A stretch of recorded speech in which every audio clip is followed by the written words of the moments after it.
Hey, welcome to the Juice's Dojo. So I'm here in Arizona on a little vacation,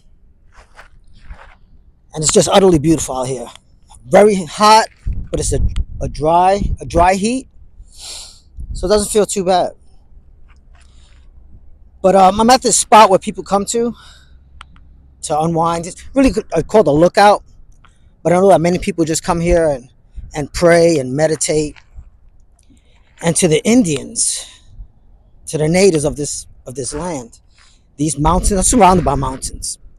And there's actually some beautiful trails up here through the mountains.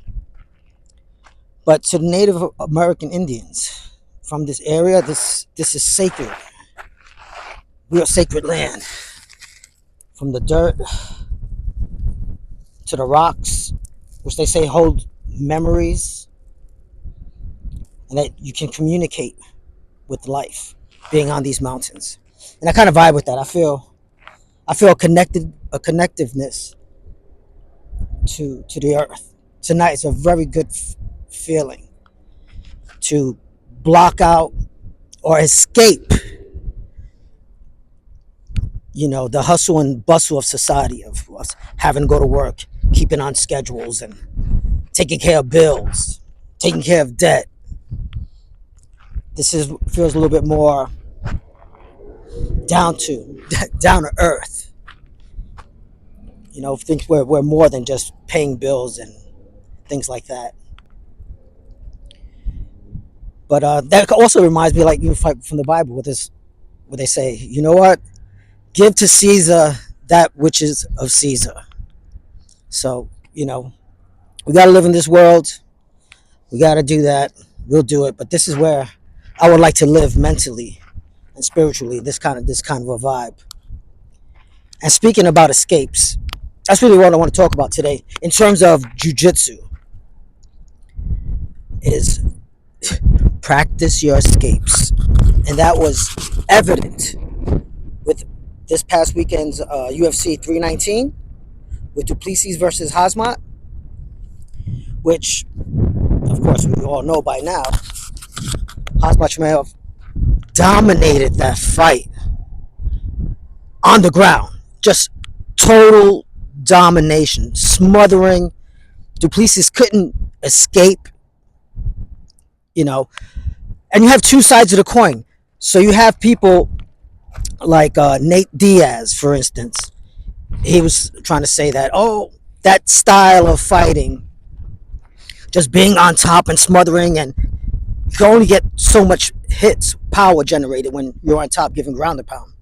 You really have to separate. So Nate Diaz was like, that Hazmat's afraid to get hit. That's why he was fighting like that. So he didn't like the fight. The casual fan, many of them didn't like the fight because, it wasn't the stand-up action through and through, and I could understand that. Then you had other commentators that loved it. Like, this was a display of skill, and which it is. Hazmat was taking him down at will. Duplessis couldn't even stuff those shots. And even in other fights on that card, there were several submissions. With the flyweights, Tim Elliott versus Asakura. Asakura was the favorite in that fight. Ended up getting subbed again. Second time in UFC. And he was doing great on the feet. He was piecing up Tim Elliott. And Tim Elliott is much older. He was like 38, 39 years old. Hasn't fought in 2 years. Comes back and he fights funky. Real funky stance. But his ground game, he ended up subbing him. Even though he was getting pieced up on the feet. And I was like, oh wow, if it continues at this rate, Asakura's going to win. But no, he took it to the ground and submitted him. So it's like, it reminded me when I first started jiu-jitsu as a white belt. I was rolling with a blue belt. He was like, listen, and when you're a white belt, you don't know anything. He's like, listen, survive. That's your job is, just to survive and work your defense. All right. So defense you could say that escapes is a part of defense, but I would first say that with defense, it's just your hand positioning, protecting your neck, framing. But from the frames, that's where comes the escapes. And the way the UFC is going right now, like, okay, so Dominic Cruz, ex UFC fighter, champion, he's commentator now. He loved that fight. He loved that grappling style where this guy was in total domination. And he's even suggesting that, things come in waves. And right now, you have to be a well-rounded fighter. You have to know everything. You just can't be a striker anymore and come in and think it's going to be all like that. No. Because the ground game, from the wrestling to the jiu-jitsu, is taking over. These fighters now are well-rounded. But this ground game, people still lack on the ground. And for the average practitioner like myself, and I find myself in defensive positions all the time. I'll take a stupid shot starting from stand-up. The next thing you know, this guy just sprawls on top of me, and I'm fighting for the rest of the round trying to escape. And sometimes I escape, it comes to a scramble, and then you could work some offense. But drilling, I would say drill escapes. That's something I'm going to start to implement too. Like maybe as a warm-up. I'll drill the escape from side control. I'll drill an escape from mount.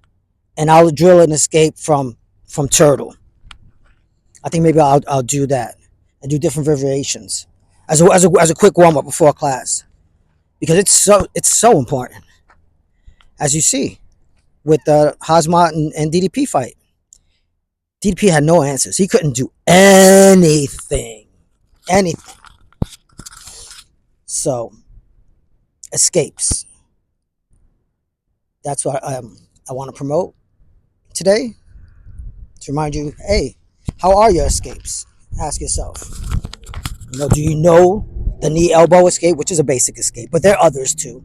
Just as an example. Can you escape from mounts? Can you escape when someone's on your back? Then if you can, boom, then you can switch it to offense. If not, you're kind of stuck. And relaying that to real world situations, like jiu-jitsu with multiple attackers, probably not good. Unless you were able to throw, sub somebody real quick, and then leave. Because real life, I don't know about you, but when I train jiu-jitsu, I want to be able to, be able to defend myself. Now, with multiple attackers, you're going to have, just like in UFC, you just can't be a striker, you need a ground game. Well, just similarly, you just can't be a jiu-jitsu guy in the street. You're going to have to throw some strikes.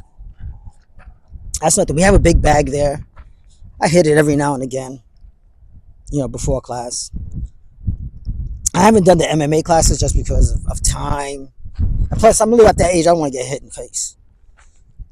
But it would be good to level up my game in the striking, just in case. But anyway, folks, here in Arizona, connecting with the earth, pondering things. And like I said, people say a prayer. I'm going to say a prayer once I'm done here. But yeah, being connected with the earth, energizing, like grounding. What's really important? Well, what's really important is to never say die, folks. So thank you for listening to the Juices Jojo. Peace, and never say die.